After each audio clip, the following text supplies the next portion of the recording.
The room was stark, a cavernous hall in the Vatican where sunlight sliced through tall windows, casting golden beams onto ancient stone. Elon Musk stood at one end, his lanky frame pacing restlessly, hands shoved into the pockets of a black jacket. Across from him, Pope Francis sat in a simple wooden chair, his white robes pooling around him, exuding a quiet gravity. The air buzzed with tension, an unspoken clash of worlds. The tech titan who'd conquered space, and the spiritual leader who'd shepherded souls. They'd agreed to this meeting, a private debate, after months of cryptic exchanges on social media. Elon's blunt skepticism needling the Pope's cryptic parables. Now, face to face, the stakes felt visceral. Elon kicked things off, his voice sharp, cutting through the stillness like a blade. He argued that heaven and hell were myths, relics of a pre-scientific age, constructs born from human fear and imagination. His hands gestured wildly as he spoke of physics, of the universe's cold indifference, of data that showed no trace, of an afterlife. The Pope listened, his face unreadable, fingers steepled beneath his chin. Then, with a slow nod, he countered. Not with anger, but with a calm that seemed to unnerve Elon more than any shout could. He spoke of faith, of mysteries, beyond equations, of a moral order woven into existence itself. What does it mean to believe in something unprovable? Can science, with all its telescopes and algorithms, truly disprove the unseen? Or does faith hold a truth that numbers can't touch? The questions hung there, unanswered, as Elon's pacing quickened. He wasn't here to ponder. He was here to dismantle. He leaned forward, eyes narrowing and pressed harder, citing neurological studies that framed belief as a trick of the brain, a survival mechanism. The Pope's gaze didn't waver, but a flicker of something, sorrow perhaps, crossed his features. He rose, slowly, and the room seemed to shrink under his presence. The debate wasn't just academic, it was personal. Elon's voice grew louder, recounting his own journey. Years spent staring into the void of space, finding no gods, no devils, only silence. He challenged the Pope to prove him wrong, to offer evidence, not stories. The Pope's response was measured, his words carrying the weight of centuries, pointing to the countless lives transformed by belief, the hope it birthed in despair. Elon scoffed, calling it delusion, a placebo for the masses. The Pope's hands trembled slightly, not from weakness, but from a quiet intensity, and he stepped closer, closing the gap between them. By now, the hall felt electric, the air thick with their clashing wills. Elon's logic was relentless, a battering ram against it, the Pope's steadfast calm. But beneath the surface, something raw was stirring. Was this about truth or pride? Could a man who'd built empires on reason accept a reality he couldn't measure? And what of the Pope? Could he face a world where his faith was just another theory? The confrontation was only beginning, and neither man showed signs of yielding. The Pope's approach shifted the dynamic in the hall, his slow steps toward Elon a silent declaration of resolve. The tech mogul stopped pacing, planting himself firmly, his jaw tight as he met the older man's gaze. The space between them crackled not with physical threat, but with the weight of their convictions colliding. Elon's eyes, sharp and unyielding, betrayed a flicker of irritation. He wasn't used to being challenged like this, not by someone who wielded no data, no equations, just an unshakable presence. The Pope, though shorter, seemed to tower in, that moment, his voice low but resonant, filling the room with a force that defied its softness. He spoke of suffering, not as a concept but as a lived reality. Millions who'd found solace in the promise of heaven, who'd endured hells on earth because of it. Elon's lip curled slightly, a reflex of disdain, and he fired back with a barrage of facts. The universe's age, its vastness, the absence of any signal from beyond. He painted a picture of existence as a cosmic accident, beautiful in its chaos but devoid of purpose or punishment. The Pope listened, his head tilting slightly, as if absorbing the words only to let them slide off him like water on stone. Then came the first real spark. Elon's tone sharpened, his words slicing into the Pope's calm facade. He accused religion of exploiting vulnerability, of peddling fairy tales to control the weak. The Pope's eyes flashed, a rare break in his composure, and he responded, with a question that hung in the air like a challenge. If science explained everything, why did humanity still ache for meaning? Elon faltered just for a second, caught off guard by the shift from defense to offense. His recovery was swift, though, and he doubled down, arguing that meaning was a human invention, not a divine gift. The exchange grew heated, their voices overlapping briefly before the Pope raised a hand, not in surrender, but to demand silence. The gesture worked. Elon paused, his chest rising and falling rapidly. In that stillness, the Pope's next words landed like a stone in a pond, rippling outward. He spoke of his own doubts, moments in his life when the heavens felt empty, when hell seemed too real in the suffering he'd witnessed. It wasn't a concession. It was a bridge, an invitation for Elon to see faith not as blind certainty, but as a wrestle with the unknown. Elon's face tightened, his skepticism a wall that refused to crack. The hall seemed to hold its breath as the two men stood there, locked in a standoff that felt ancient and immediate all at once.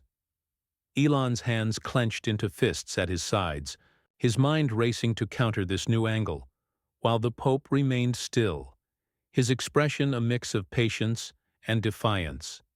The debate had moved beyond abstracts. Now it was a clash of their very cores, a test of who could sway the other, or at least outlast him. The emotional stakes were climbing, and neither was willing to blink. The silence stretched, heavy and taut, as Elon processed the Pope's admission of doubt.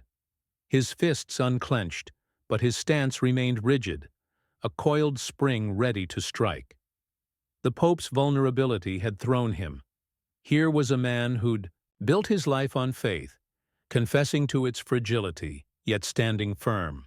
Elon's mind churned, searching for a flaw to exploit, and he found it. He stepped forward, closing the distance further, his voice dropping to a controlled intensity that carried more menace than a shout. He latched onto the Pope's words, twisting them. Doubt wasn't a strength, he argued, but a crack in the foundation, proof that even the faithful weren't sure. The Pope didn't flinch. His eyes, weathered and deep, held Elon's gaze as he responded, not with defense, but with a quiet story, a memory of a child he'd met decades ago, dying in a war-torn slum, clinging to the hope of heaven. The boy's peace, he said, wasn't a delusion. It was a lifeline. Elon's expression hardened, and he cut in, his tone biting. He dismissed the anecdote as emotional manipulation, a cheap tactic to dodge the real question. Science didn't bend for tears, he insisted. It demanded evidence, and the Pope had none. The air thickened with hostility. The Pope's hands, still trembling faintly, folded in front of him as he absorbed Elon's attack.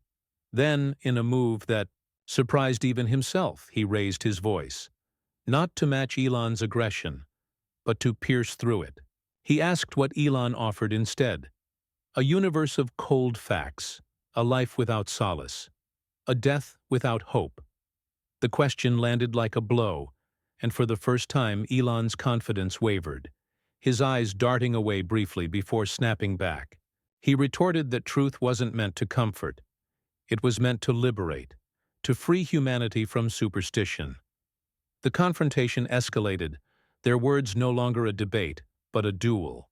Elon paced again, his movements sharp, as he unleashed a torrent of reasoning, quantum mechanics, brain chemistry, the evolutionary roots of morality, all woven into a tapestry that left no room for the supernatural.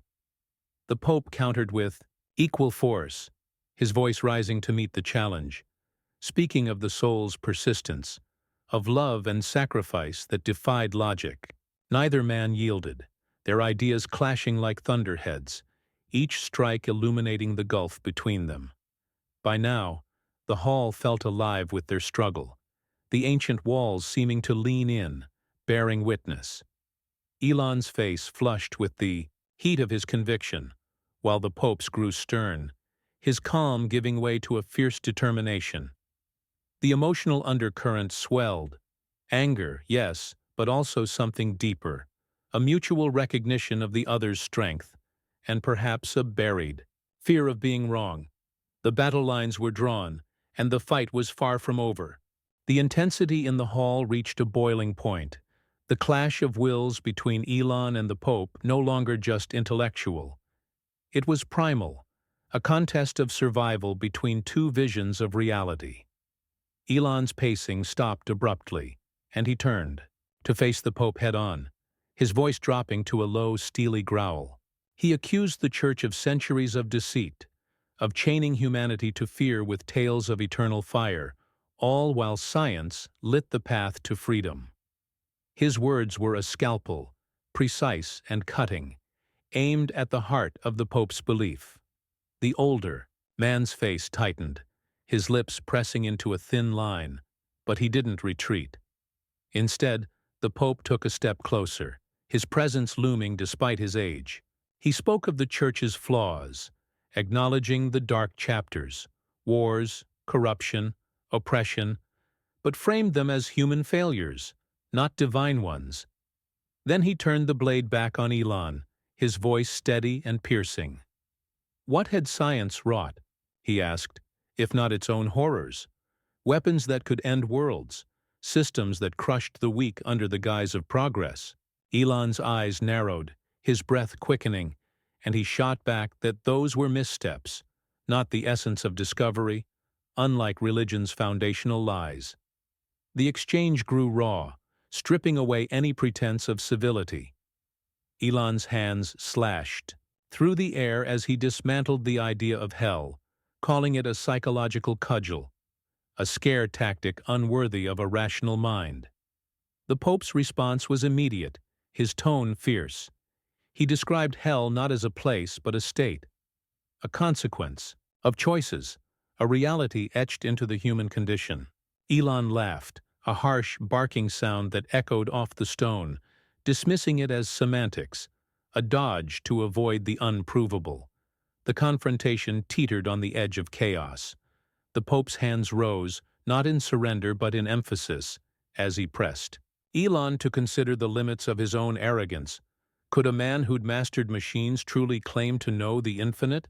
Elon's face darkened, and he leaned in, his voice a hiss, accusing the Pope of clinging to power through mystery. The room seemed to pulse with their fury, the air heavy with unspoken stakes. One man fighting to bury the past, the other to preserve its deepest truths. Then, in a moment that shifted the tide, the Pope's voice softened, not in weakness, but in a deliberate pull back from the brink. He spoke of his own sleepless nights, wrestling with the silence of God, and asked Elon if he'd ever felt the same void, staring into the stars. The question hung there, unguarded and human, and Elon's momentum faltered, his gaze dropping for the first time, caught in a rare moment of introspection. Elon's pause was brief, but it lingered in the hall like a crack in a dam, threatening to spill something unguarded. The Pope's question had pierced through the armor of his logic, touching a nerve he rarely acknowledged. He straightened, his eyes lifting to meet the Pope's again, but the sharpness in them had dulled, replaced by a flicker of something unsettled. He didn't answer directly. Instead, he pivoted, his voice quieter now, almost reflective. He spoke of Mars, of the desolate beauty he'd seen through probes and telescopes, a planet untouched by gods or devils, a canvas for humanity's future. It was his counterstrike, a vision of existence that needed no heaven, no hell, only will. The Pope watched him, his sternness softening into a weary patience. He nodded, as if conceding the grandeur of Elon's dream, but then pressed deeper. He asked what that future held for the broken, the lost, those who'd never reached the stars, who lived and died in the dirt. Elon's jaw tightened, and he replied that science lifted everyone eventually, that progress was the tide raising all ships. But the Pope shook his head, his voice gentle yet unyielding, insisting that not all could wait for tomorrow's promises, that faith met people where they stood. The shift in tone disarmed the room's ferocity, replacing it with a heavier, more intimate weight. Elon's hands found his pockets again, his posture less defiant, and he admitted something rare, a memory of his own sleepless nights, not unlike the Pope's, staring into the abyss of space and feeling its silence press back. It wasn't a concession, but it was a crack, a glimpse of the man beneath the Titan. The Pope seized it, stepping closer still, his words slow and deliberate. He spoke of that silence not as proof of absence, but as a space where faith dared to grow, where the human spirit reached beyond itself. Elon's brow furrowed, his mind racing to rebut, but the Pope didn't give him the chance. He pressed on, describing the countless faces he'd seen, grieving mothers, repentant sinners, children with nothing, who'd found strength in that reach, who'd turned despair into purpose.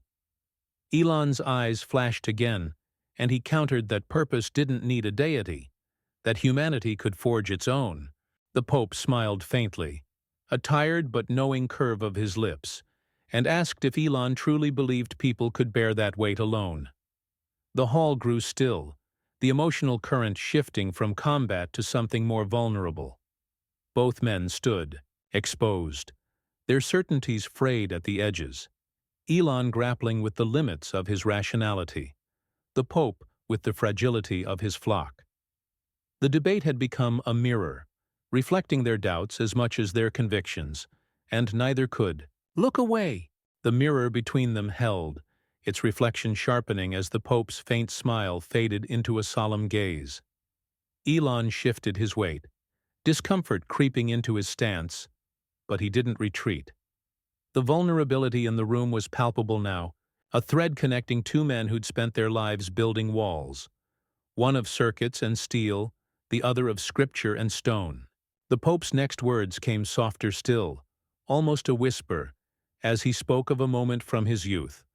A night in Buenos Aires, kneeling in a crumbling church, feeling the world's pain and his own smallness, yet finding a quiet strength he couldn't explain. It wasn't proof, he admitted, but it was real. Elon's response was slow, his voice stripped of its earlier edge.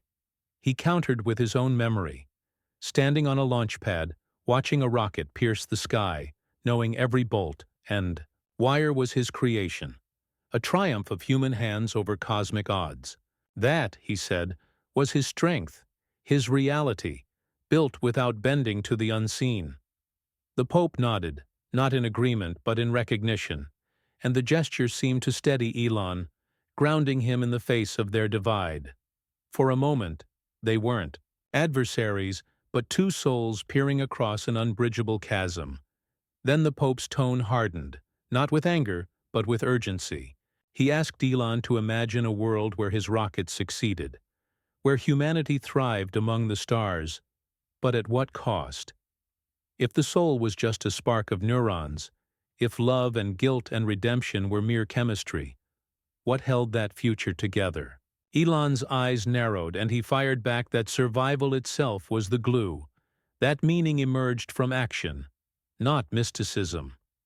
The Pope pressed further, his voice rising slightly. Action without purpose was chaos, he warned, and chaos devoured the weak. Elon's temper flared, a spark reigniting the tension. He accused the Pope of fear-mongering, of hiding behind vague threats to prop up an outdated creed. The Pope's hands clasped tighter, his knuckles whitening, and he shot back that Elon's vision risked stripping humanity of its depth, reducing it to machines chasing efficiency. The exchange crackled, their brief truce shattering as the old fire surged. Yet beneath it, The emotional stakes deepened. Each man saw the other's world as a loss, a betrayal of what mattered most. The hall trembled with their renewed clash, the stone walls absorbing the echoes of their voices. Elon's defiance burned bright, but the Pope's resolve matched it, a quiet flame that refused to flicker. The debate had circled back to its core, but now it carried the weight of their shared humanity, a collision of dreams and dread that neither could fully dismiss. The collision of their dreams and dread fueled a final surge, the hall now a crucible where their wills were tested to breaking. Elon's voice rose, raw and unfiltered, as he painted a future unshackled from the Pope's warnings. A humanity, bold enough to face the void, to build without crutches, to thrive on its own terms. His hands moved with fervor, sketching invisible cities in the air, his eyes alight with a vision that felt close enough to touch. The Pope stood motionless, his silence a stark contrast, but his presence was no less commanding, a rock against the tide of Elon's ambition. When the Pope spoke, his words cut through the storm, deliberate and heavy. He didn't refute the beauty of Elon's dream. He acknowledged it, even admired it, but he challenged its heart. A world of triumph, he said, meant nothing if it left no room for mercy, for the quiet acts that bound people together beyond survival.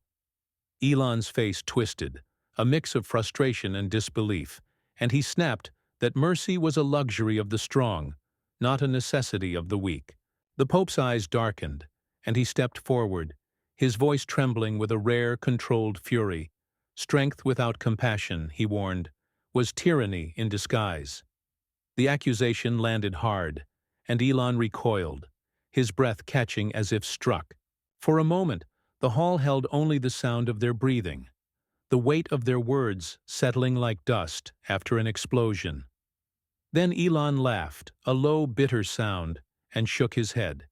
He called the Pope naive, clinging to a morality that slowed progress, that kept humanity small.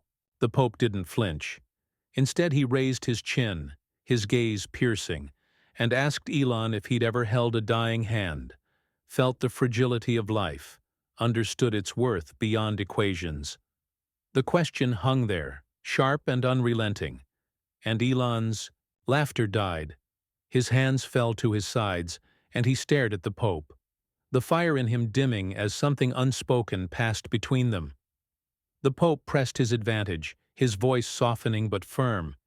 He didn't need Elon to believe in heaven or hell, only to see that humanity's greatness lay not in its machines, but in its capacity to care. Elon's lips parted, then closed, his mind wrestling with a response he couldn't find. The tension broke, not with a shout, but with a shift. Two men exhausted by their own ferocity, standing on the edge of understanding. The emotional peak had crested, leaving them raw, their certainties battered but not destroyed. The end was near, and with it, a reckoning neither had anticipated. The edge of understanding held them there, two titans stripped bare by their own unrelenting clash. Elon's silence stretched, his gaze locked on the Pope, searching for a rebuttal that wouldn't come. The older man's question about a dying hand lingered, an echo that refused to fade, and it stirred something in Elon, a memory perhaps, or a doubt he'd buried beneath layers of steel and ambition. He shifted, his shoulders slumping slightly, not in defeat, but in a rare moment of stillness. The Pope watched him, his own fury spent, replaced by a quiet resolve that filled the hall like a steady pulse. Elon finally spoke, his voice low, almost reluctant. He admitted the universe offered no answers, no comfort, just questions, endless and unyielding. But that, he said, was its gift, the freedom to create, to push beyond the known. The Pope nodded, a slow, measured gesture, and countered that freedom without anchor was a burden too heavy for most. Yet his tone carried no judgment now, only a weary acceptance of their divide. He stepped back, breaking the physical tension, and offered a final thought. Not a plea, but a reflection. Perhaps they both sought the same thing, a better world, just through different eyes. The words settled between them, a bridge not crossed, but built. Elon's eyes softened, the fight draining from him as he considered the Pope's point, not agreeing, but hearing it. He ran a hand through his hair, a gesture of exhaustion, and muttered that maybe the truth lay in the struggle itself, not the victory. The Pope smiled, faint but genuine, and said nothing more. His silence an olive branch, an end to the war of words. The hall, once a battlefield, felt lighter, its ancient stones bearing witness to a truce forged in mutual respect. They stood, there a moment longer, two men who'd pushed each other to the brink and found something unexpected on the other side. Elon turned first, his steps slow but purposeful, as he walked toward the door, his mind already spinning with new questions, new challenges. The Pope remained, watching him go, his hands folding in quiet prayer, not for Elon's soul, but for the world they both shaped. The debate was over, its fire cooled into a hard-won clarity. Neither had won, but both had triumphed in revealing the other's humanity. The sunlight shifted, casting long shadows as Elon disappeared into the corridor, leaving the Pope alone, with his thoughts. The story closed not with a shout, but with a whisper, a testament to their strength, their flaws, and the fragile hope that somewhere in their clash, a spark of truth had ignited, bright enough to light the way forward.